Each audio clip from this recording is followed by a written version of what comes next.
In this video, I'll be showing you how to add a friend in Where Winds Meet.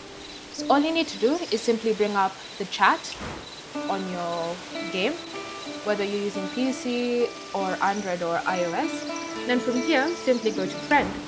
Next, simply select the option Add Friend and then search by their ID number or their gaming name that they're currently using.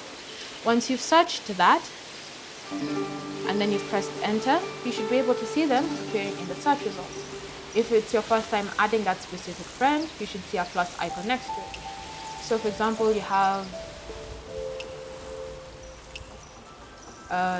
some of these friend recommendations that you've been given. You can see this plus icon.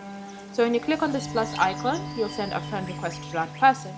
If they choose to accept your friend request, when you come to this section labeled friends, you should be able to see them here. And you can even go through the choice of sharing intimacy and just boosting your friendship with that specific user. Thanks for watching.